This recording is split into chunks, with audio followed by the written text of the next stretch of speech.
श्री शिवाय नमस्तुभ्यम। दोस्तों, आप सभी लोग जानते हैं कि 21 दिसंबर 2022 बुधवार के दिन मासिक शिवरात्रि और प्रदोष व्रत एक साथ पड़ रहे हैं।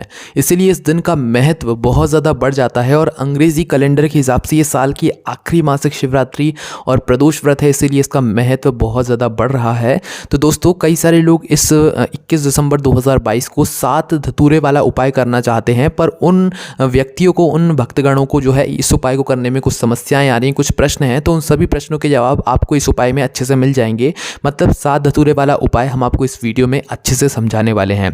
सबसे पहली बात दोस्तों, ये जो 7 धतूरे वाला उपाय है ये रोग मुक्ति के लिए है, और जो व्यक्ति 21 दिसंबर 2022 को 7 धतूरे वाला उपाय करेगा, निश्चित ही उसके शरीर में, या जिस व्यक्ति के लिए भी आप ये उपाय करोगे, उसके शरीर में कितना ही बड़ा रोग होगा वो समाप्त हो जाएगा, वो ठीक हो जाएगा। क्योंकि 21 दिसंबर 2022 ये दिन बार बार नहीं आने वाला, ये बहुत ही विशेष दिन है। ठीक है, इसीलिए हम आपको अलग से 7 धतूरे वाला उपाय को समझाने की कोशिश कर रहे हैं। ठीक है, तो आपको करना क्या है, 7 धतूरे वाले उपाय में 7 धतूरे सबसे पहले आपको लाकर तैयार रख लेने हैं। ठीक है, अब 7 धतूरे आपको अपने घर ले आना है। घर लाकर 7 धतूरे में से सबसे पहला जो धतूरा है उस धतूरे को लेना है, उस पर आपको मोली लपेटना है। मोली किसको कहते हैं? जो लाल धागा होता है ना, दुकान पर, आप किराने की दुकान पर जाओगे या पूजन वाली दुकान पर जाओगे तो वहाँ पर आपको मिल जाएगा। ठीक है, तो आपको जो है सबसे पहले वाले धतूरे पर आपको मोली लपेटनी है। कितनी लपेटनी है? पूरे में जो है मोली लपेट देनी है ना। अब जो बाकी 6 धतूरे बचेंगे, उन 6 धतूरों पर आपको जो है हल्दी लपेटनी है। हल्दी कैसे लपेटोगे आप लोग? सूखी भी लपेट सकते हो, गीली भी लपेट सकते हो, बस आपको जो है हल्दी इन 6 धतूरे के ऊपर लपेटना है। पहले वाला जो धतूरा है उस पर बस मोली आपको पूरे में लपेट देना है। ठीक है, अब इन 7 धतूरे को लेकर आपको पहुंच जाना है शिव जी के मंदिर में। कब जाओगे? प्रातःकाल, सुबह सुबह, वरना शाम के समय प्रदोष काल में भी आप इस उपाय को कर सकते हैं। ठीक है, तो दोस्तों आपको करना क्या है, सबसे पहले शिव जी के मंदिर पहुंचकर इन 7 धतूरे को अच्छे से पहले आप लोगों को वहां पर बैठ जाना है। इन 7 धतूरों को अलग अलग स्थान पर शिव जी के ऊपर ही चढ़ाना है। ठीक है, सबसे पहला जो मोली वाला धतूरा है, इस मोली वाले धतूरे को आपको शिवलिंग के ऊपर चढ़ाना है। शिवलिंग के ऊपर मोली वाला धतूरा जिस पर आपने मोली लपेटी हुई है। ठीक है, अब जो बाकी 6 धतूरे बचे हुए हैं जिन पर आपने हल्दी लपेटी हुई है, इनको शिव जी के अलग अलग स्थान पर समर्पित करना है। सबसे जो दूसरा वाला अब हल्दी वाला धतूरा रहेगा, इसको आपको जलाधारी के ऊपर, जो गणेश जी का स्थान होता है, मतलब जलाधारी के राइट भाग में, वहां पर दूसरा धतूरा समर्पित करना है। ठीक है, तीसरा धतूरा जलाधारी के लेफ्ट भाग में, जहां पर कार्तिकेय जी का स्थान होता है, वहां पर समर्पित करना है। ठीक है, अब जो तीसरा धतूरा, मतलब चौथा तो जो धतूरा आप लोग चढ़ाओगे वो आपको चढ़ाना है जलाधारी के बीचों बीच, मतलब अशुक सुंदरी वाले स्थान पर। ठीक है, कहाँ पर?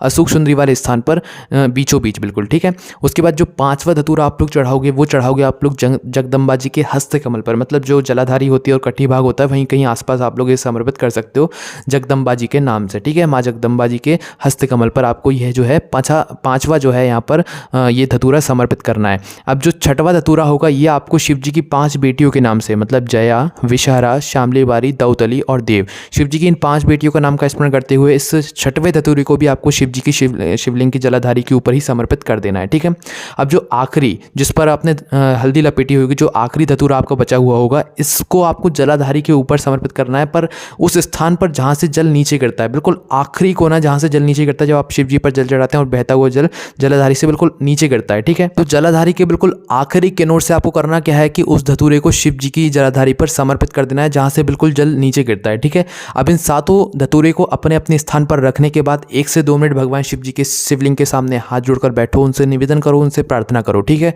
1 से 2 मिनट जब आपको यह धतूरे चढ़ाए हुए हो जाएं, उसके बाद आपको करना क्या है कि जो सबसे आखिरी वाला धतूरा है, जो कि आपने बिल्कुल जलाधारी के बिल्कुल आखिरी किनारे पर रखा है, जहां से जल नीचे गिरता है, ठीक है, उस स्थान पर रखा है, उस धतूरे को आपको अवधूतेश्वर महादेव के नाम का स्मरण करते हुए, कौन से महादेव हैं, फिर से नाम सुन लो, अवधूतेश्वर महादेव के नाम का स्मरण करते हुए आपको उस धतूरे को क्या करना है, उठा लेना है। ठीक है, उठाने के बाद अब आपको उस रोगीले व्यक्ति के पास लेकर जाना है, या अगर आप खुद के लिए भी इस उपाय को कर रहे हैं तो आपको अपने पास लेकर इसे आ जाना है। ठीक है, आप इसे लेकर अपने घर आ जाइए पहले तो। ठीक है, घर आने के बाद आपको करना क्या है कि 7वें वाले धतूरे को जो आप उठा कर लाए हैं, इसे अपने ऊपर से घुमा लेना है, या रोगीले बीमारी व्यक्ति को जो है इससे स्पर्श करा देना है ना। स्पर्श कराने के बाद, मतलब आप अपने ऊपर से घुमा लीजिए या उस रोगीले व्यक्ति के शरीर से स्पर्श करा दीजिए, उसके ऊपर से घुमा लीजिए। लीजिए, ठीक है।